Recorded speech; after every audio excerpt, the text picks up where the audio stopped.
Hi there, good morning.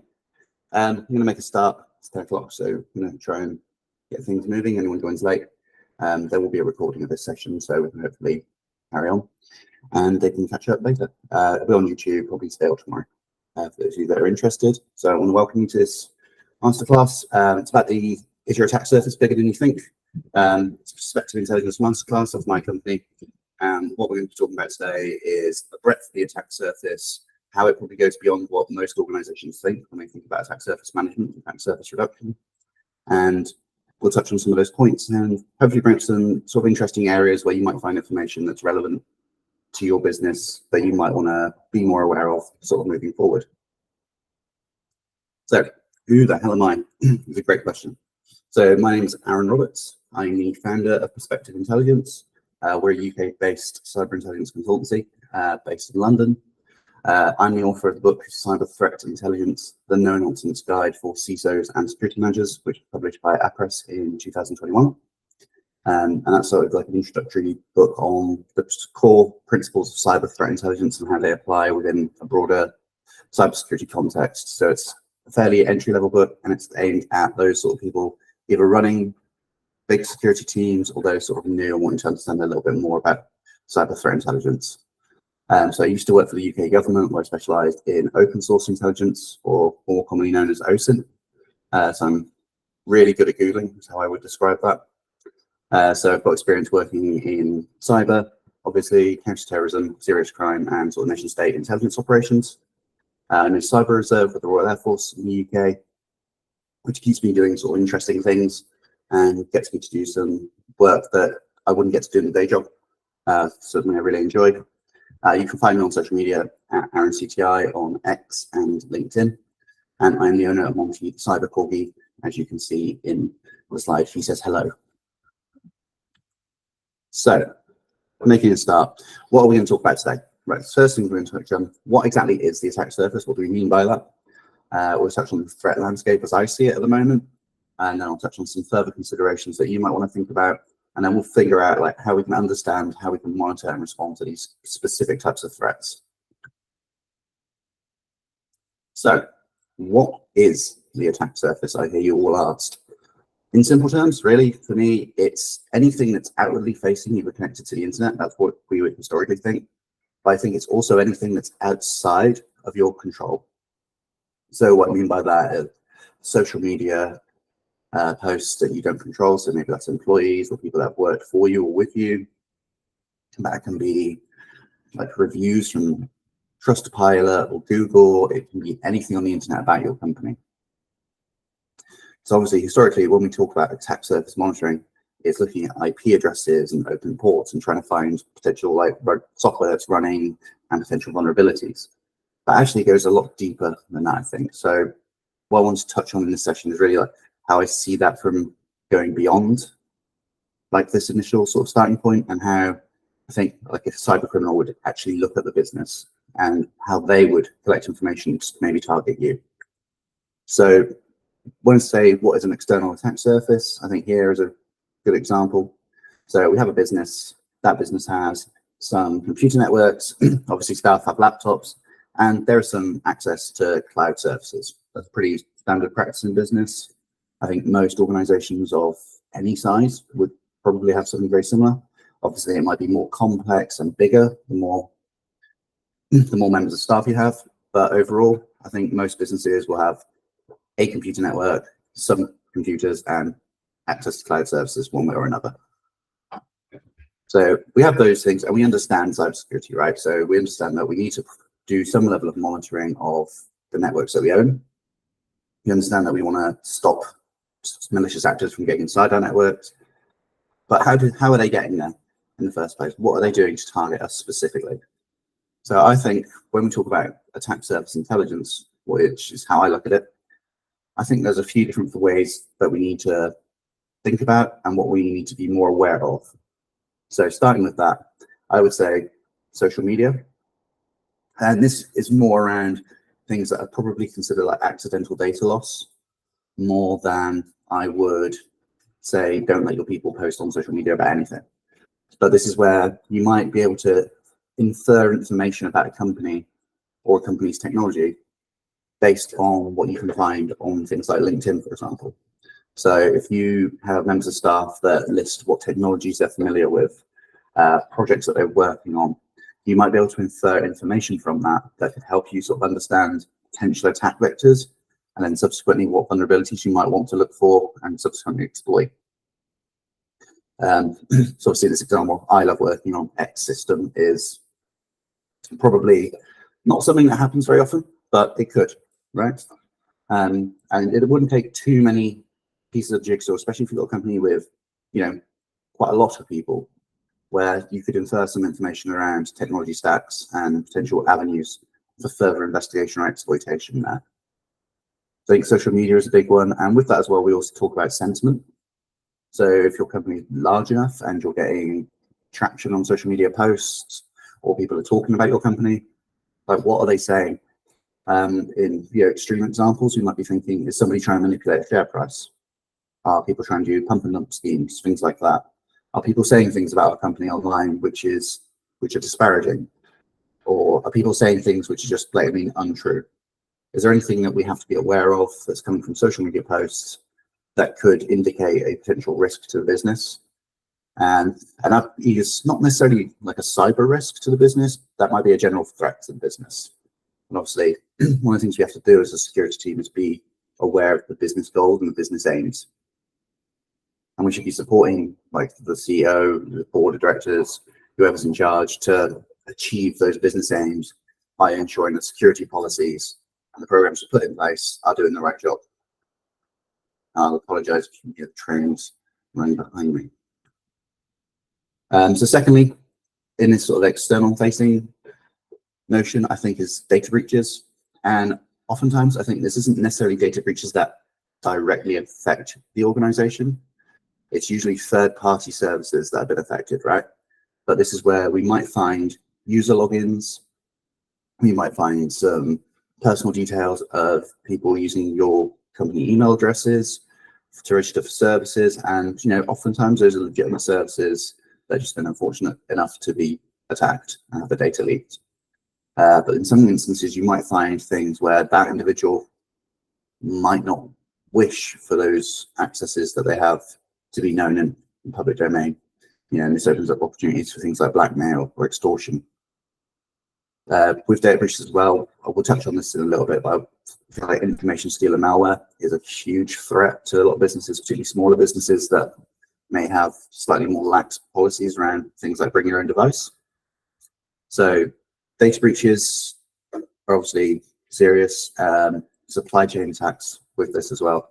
If part of your supply chain is affected by a huge data breach, is there information relating to your business which is within that data breach?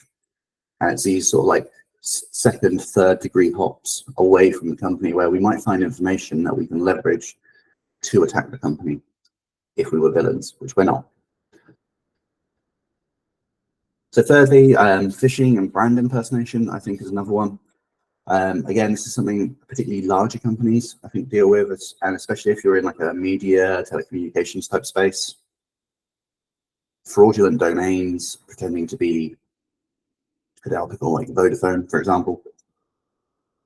If you have pages pretending to be Vodafone offering unlimited data for a month if you sign up, things like that, that's a way of getting information from people, conducting fraud, and making it look like it's coming from a specific brand.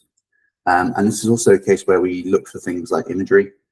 So if brand imagery is being used on web pages that we don't know about, that's the kind of thing we want to be able to identify, because that might mean something, or something's going to happen in due course, which we might need to facilitate some sort of takedown request with our hosting provider.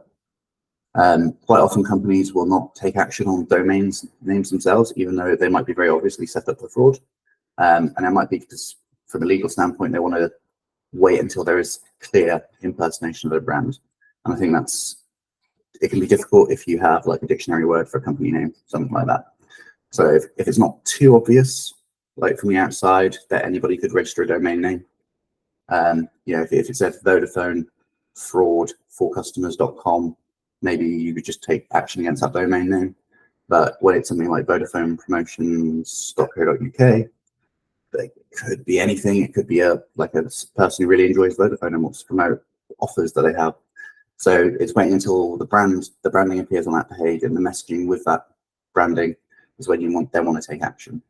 So looking for those images and having that constant, almost like scanning of the internet to see where your brand appears and in what context is really important, because it's this kind of thing where, again, if customers are getting affected, then we probably need to take some sort of action, because at some point that might come back on the company. It can result in negative reviews. It can result in, a change in sentiment about a company, and it can ultimately affect like the bottom line, which is what we're here to protect, right? And then finally, it's not a cybersecurity discussion without mentioning the deep and dark web. I'm not going to over-labor this point. Obviously, there are forums and marketplaces online and on platforms such as Telegram and Discord where data is bought, sold, traded, given away for free. Oftentimes, lots of companies data, lots of personal information. Having an awareness of where your company appears, I guess particularly in the case of if you know that your data is in a breach, having that level of visibility and that awareness to know when it appears, or if it gets reshared and somebody tries to claim it as new.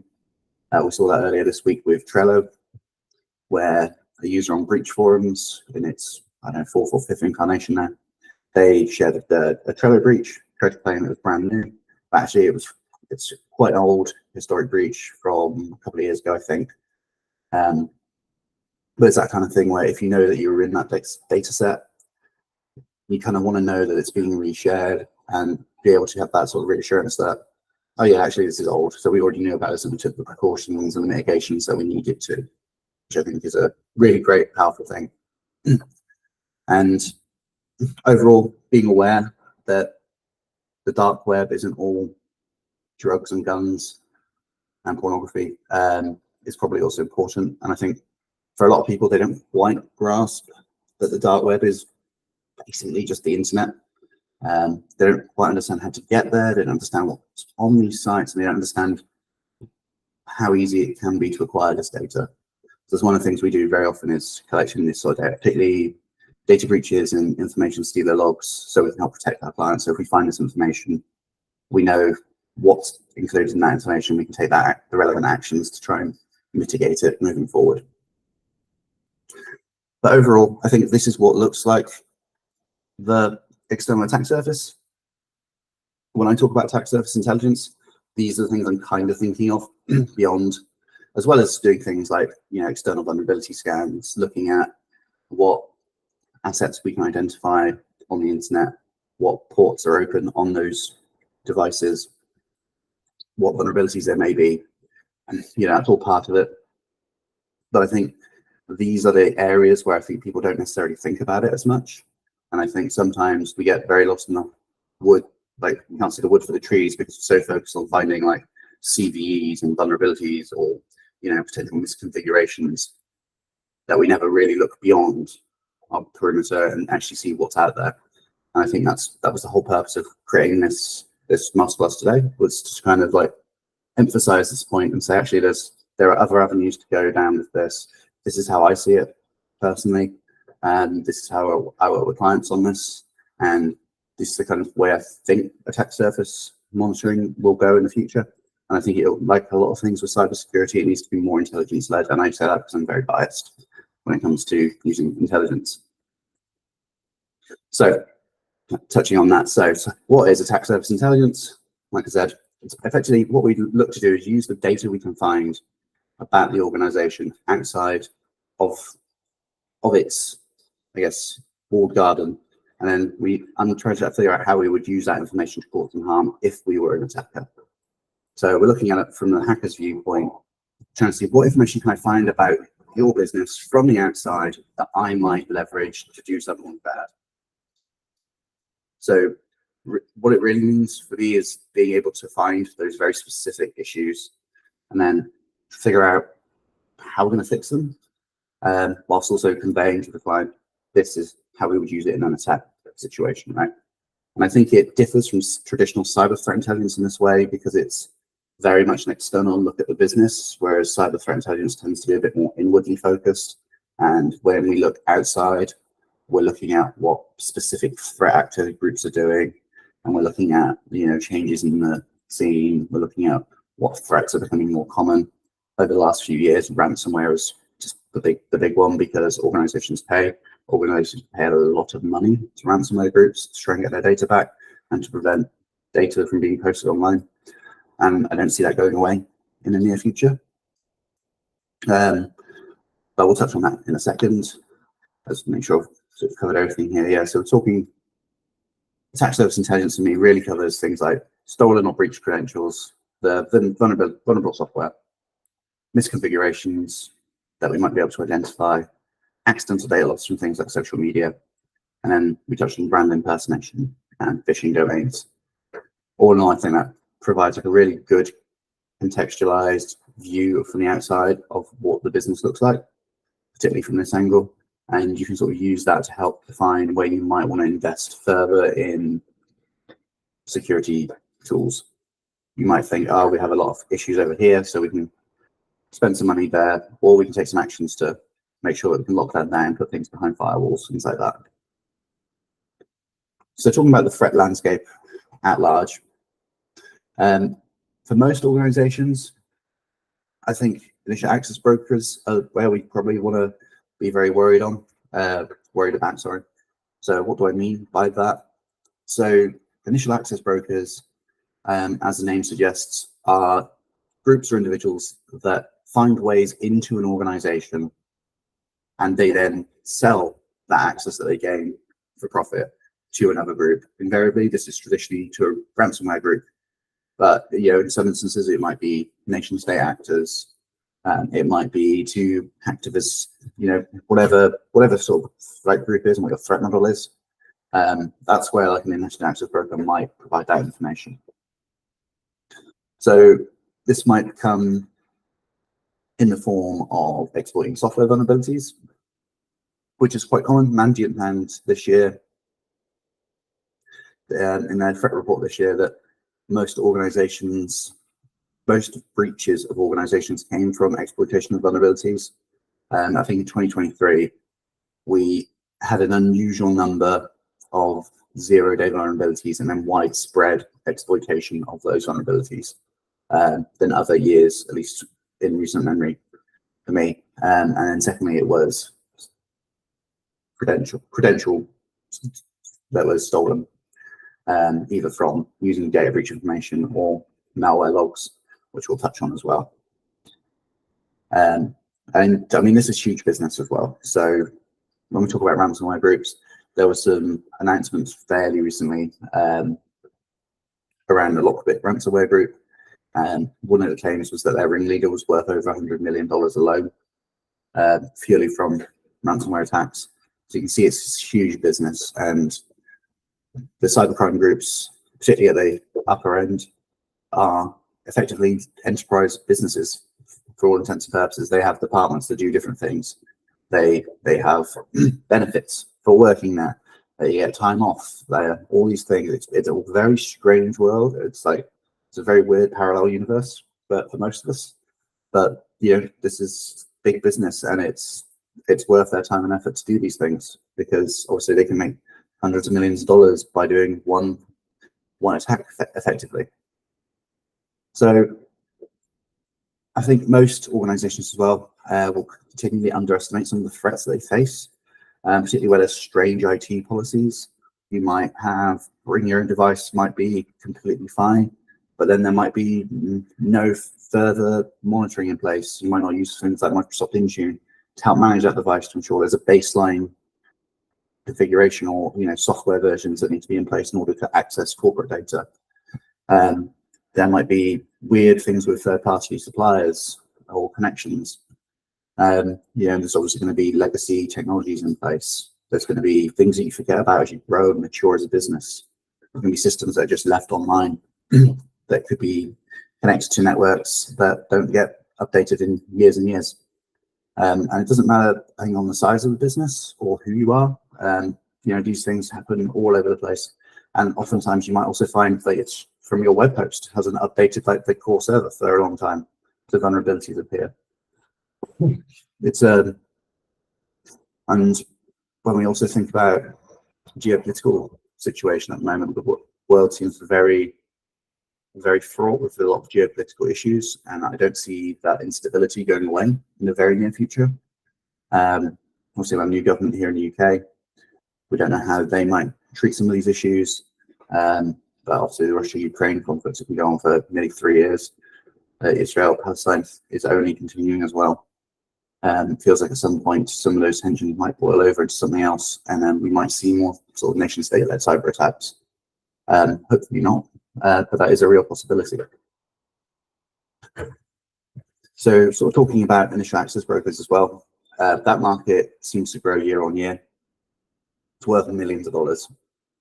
I saw one report say it was worth $5-6 million a year, and I'll show you in a minute where some of these credentials that they're able to access are bought and sold, and how little you can buy them for, which is one of the things that's really scary. I mentioned a minute ago about vulnerabilities and credential theft being the two largest methods of entry according to Mandiant.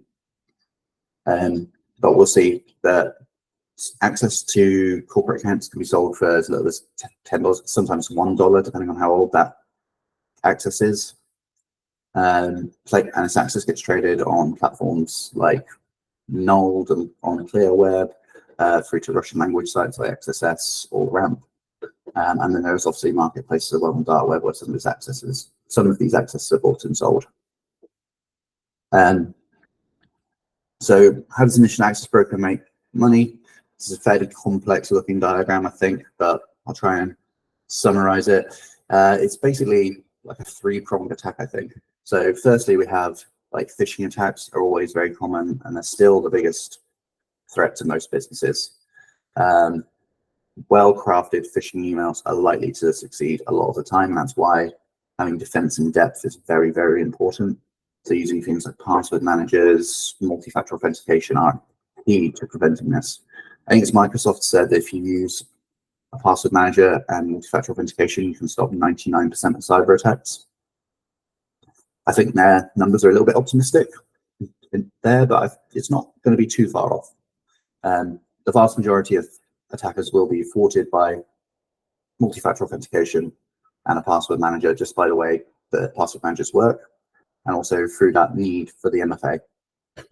And particularly if you can get yourself something like a YubiKey hardware token, those can be very difficult to get past because there's no way of doing like an SMS-based text to try and elicit a code from somebody, or trying to intercept traffic from an authentication app.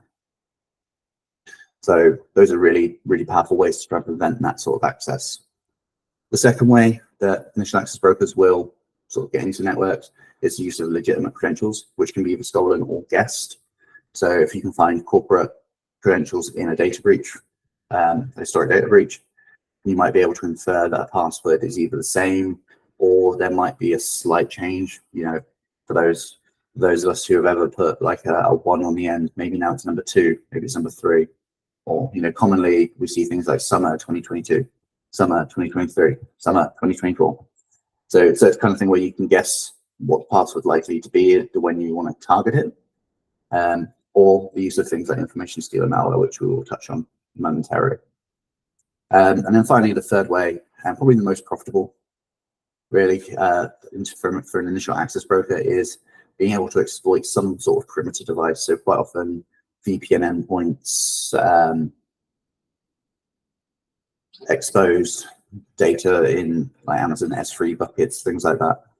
If they can get into a perimeter device and access like a VPN or something like that, then that can, depending on who the organization is, they can sell that access for quite a lot of money, quite often. And sometimes we see those accesses going for hundreds of thousands of dollars. And there might not be anything further that a ransomware group might be able to do with that potentially. But having that VPN access is likely to lead to something at some point. So for a cyber criminal, it's going to be worth it, because if they can then get $20-30 million in ransomware payment, it makes complete sense. And obviously, ultimately, the end goal for the cybercrime criminals are to get you into Active Directory so they can become an admin and then effectively do whatever they want. or to access like that really sensitive data, the crown jewels, we're going to call it, from the victim. So what does initial access look like in the real world? I hear you will ask. So a couple of examples of where these things get bought and sold and traded. The top left diagram is directly from Telegram. If you've got a Telegram account, you can literally search for Stealer logs, and you'll find lots of groups where this sort of information is traded. You can see that this file here is 1.7 gigabytes in size, so that's quite a lot of logs within that data. The Telegram data tends to be, when it's traded for free, it tends to be at least a few weeks old usually. I think that's based on the principle of the person running the Stealer log malware looks for anything they find that they think is interesting.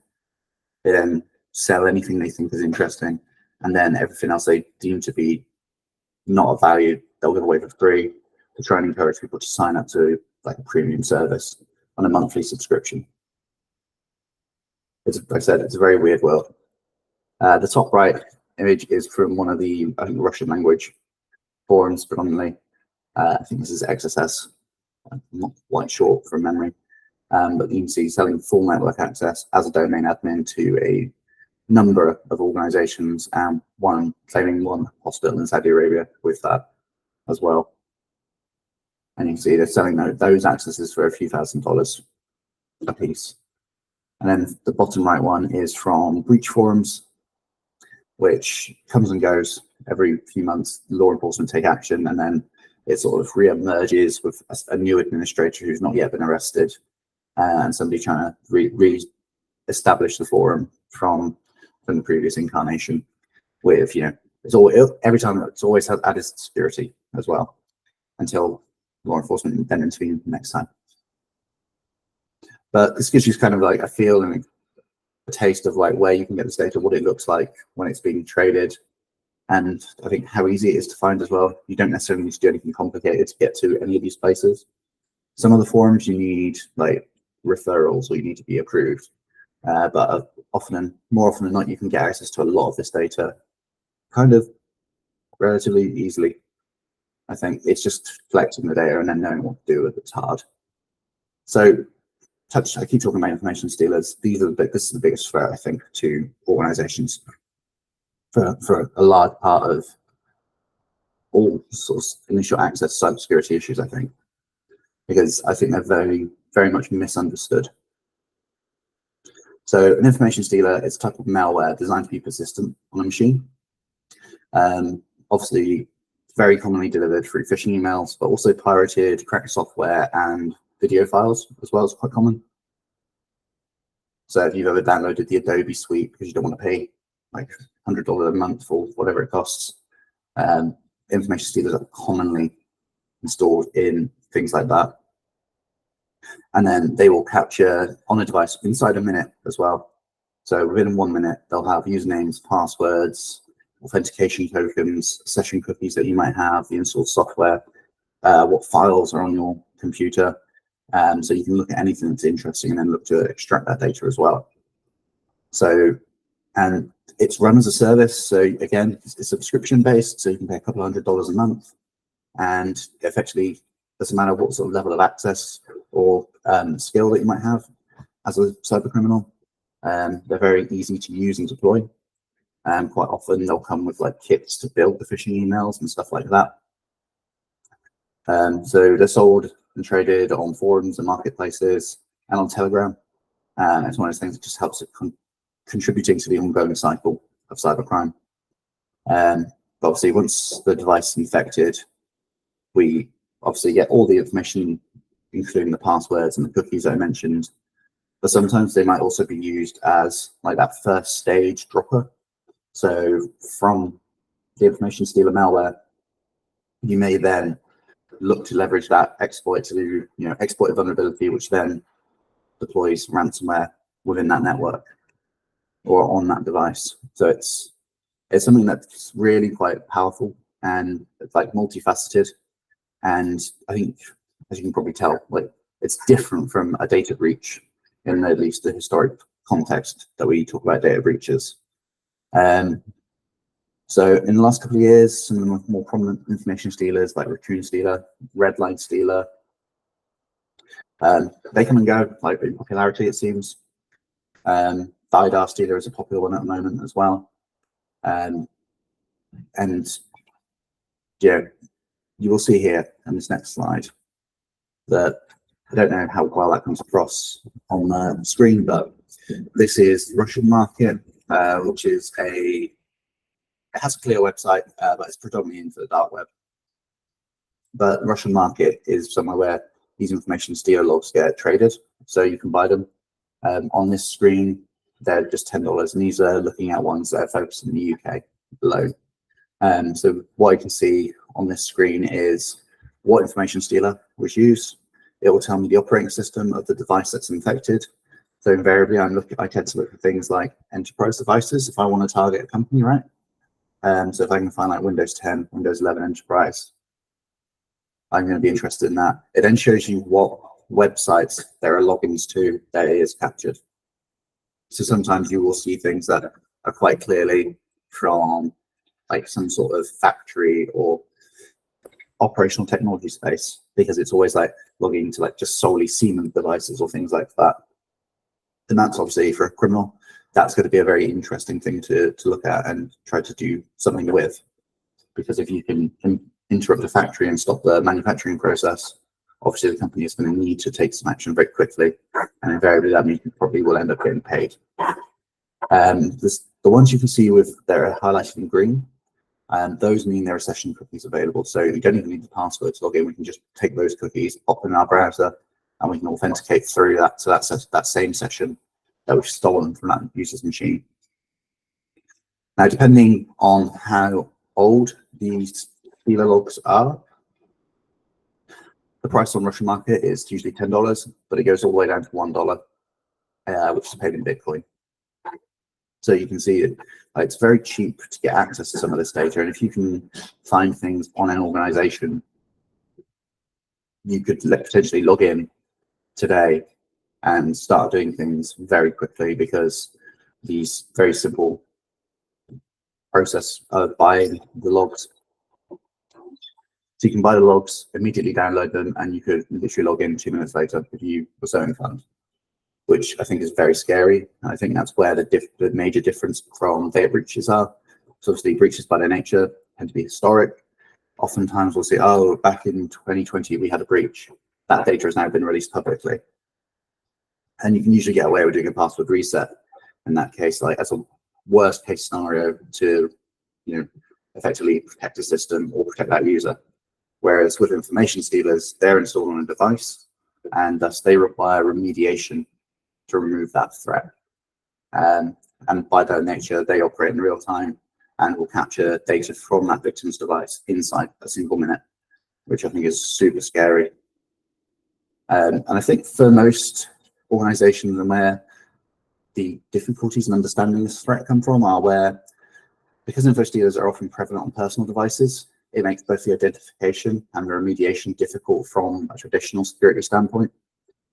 So if you allow bring your own device and you don't have things like Microsoft Intune, or you don't employ any sort of like endpoint defense EDR solutions, then you might have issues. And if you don't have visibility of where these logs are acquired and traded, then obviously that becomes an issue as well. And oftentimes getting people to sort of understand that whilst it might not be a device that the business owns, the business is at risk. So you might want to engage with that employee to do something and help them sort of effectively clean their personal device. One of the things that we can do is prevent people from logging into the browser on a corporate device, because often the information stealers work by stealing saved passwords from browsers. And if you log into your corporate device through the browser, and then you do that on a personal device as well with the same email address, those passwords get shared between those devices, and that's quite often where the credentials get called from. So it's one of those things that as you allow that sort of activity within the browser, then potentially you're putting your business at risk from that kind of threat, because subsequently you don't have visibility of those user devices that might then be infected with the malware. So obviously, when we touch on remediation, buying access to VPNs, internal portals, and other online services are going to be big business. And they're the kind of things that these sort of initial access brokers are always going to target. I mentioned how info stealers are also used as droppers for other kinds of malware. And obviously, if that infection is not caught and the malware is left to run, it will just keep collecting data and uploading it over time. So potentially months, if not years. And you don't have to just take it from me. SecureWorks put out a report last year, and they estimated that the information stealer market on the Russian market alone grew 670% in the 2 years prior to that issuing the report. And then from June 22 to February 2023, the Russian market went from 2 million logs to sale on a single day to over 5 million. It's like big numbers, and you can see the scale of the issue and how this is a multi-million-dollar business by its own nature. And I estimate that it's the overall market value of info stealers is got to be hundreds of millions of dollars. If 5 million logs a day are being sold, and they're all $10 a pop, like it's got to be $100 million market, in my opinion. Because there are other sites from Russian market as well, and there will be closed groups, and there will be closed accesses that get bought and traded in private that we don't necessarily know about. So talking about some further considerations, when it comes to the attack surface, I talked a lot about initial access here and information stealers, because I think those are the largest threats to basically any organization. And I think we can only do stuff about them if we understand our external attack surface and how we might want to monitor or mitigate against these particular threats. So I think having the right monitoring in place, particularly on stealer logs and breaches, I think is paramount for almost any organization. Maybe there's a baseline requirement for like the organizational size for it to make sense in terms of an investment, but almost all organizations will want to be aware of stealer logs, and I think that will happen over time, especially as they get better understood. I guess they're still a fairly new threat, and I think getting people to understand, especially less technical people, to understand the differences from traditional data breaches will definitely take some time and a little bit of nuance on our part as security professionals. But further considerations for this kind of thing, I think when we talk about cybersecurity and we talk about threat intelligence or attack surface intelligence, quite often I think, especially in smaller organizations, like cutting through the noise can be very difficult.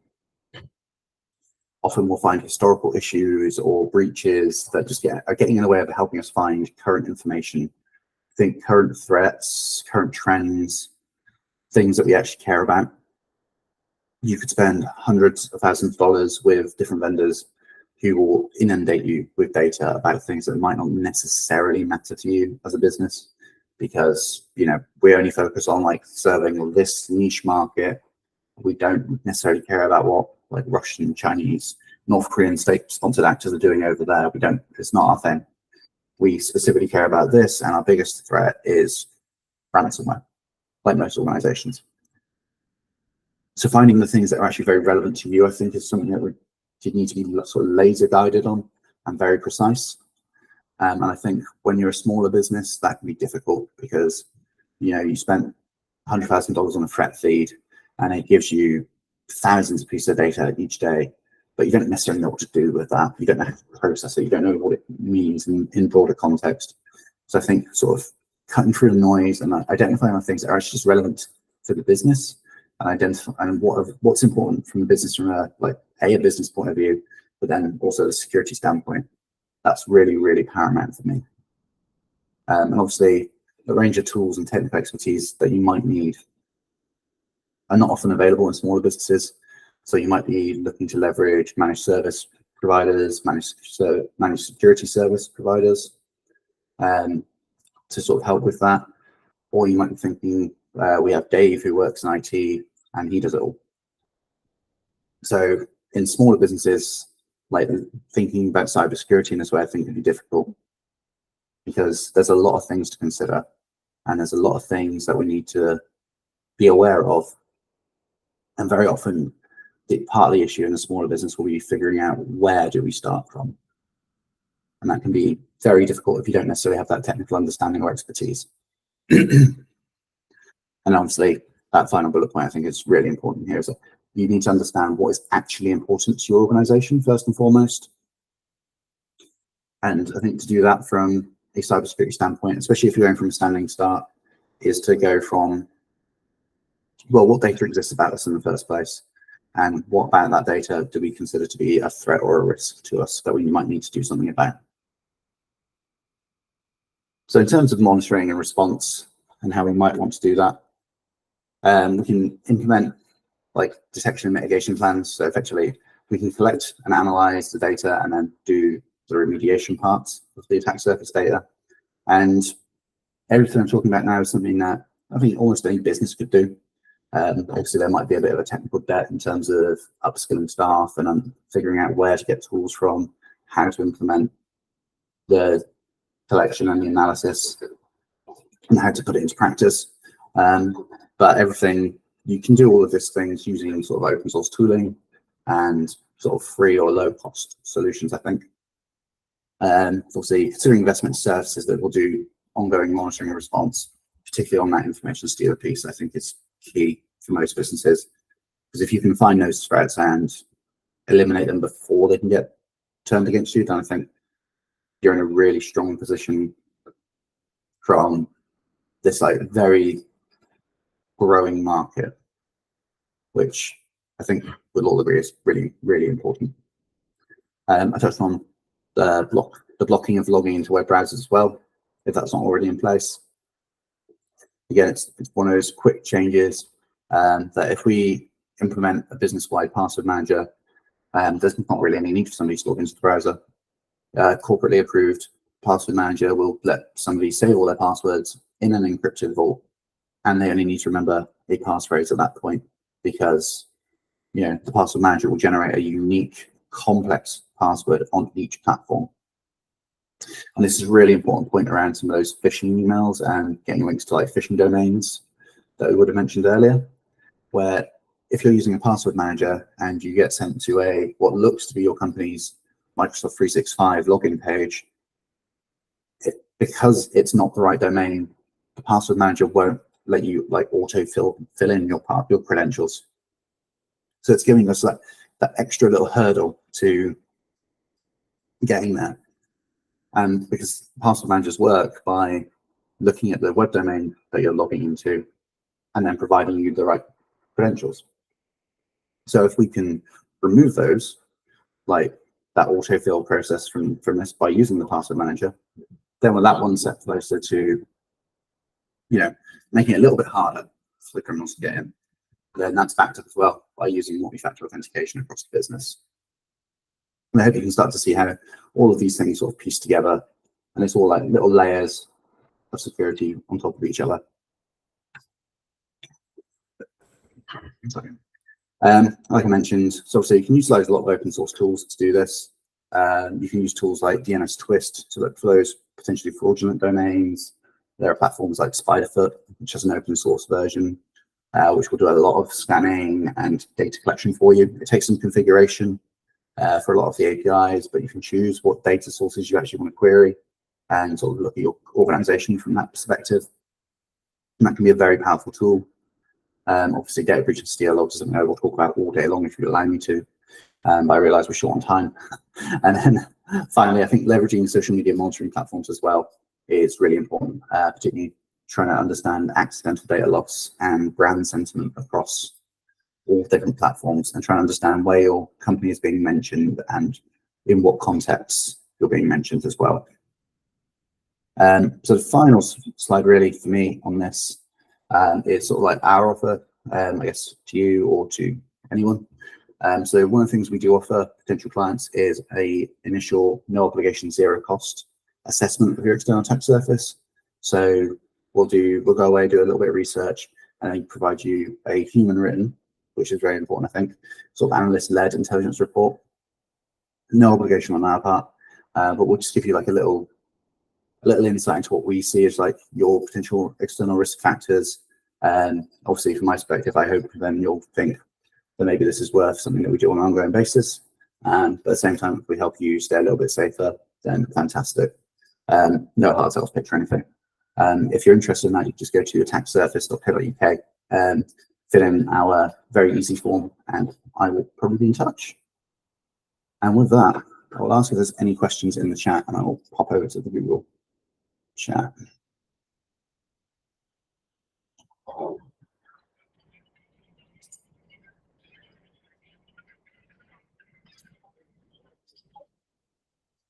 Okay, I don't see any questions, so with that, I'll thank everyone for attending, and we'll hopefully see you on our next masterclass pretty soon. If you've got any feedback, please do let us know. Get me on LinkedIn at AaronCTI or on X. Cheers.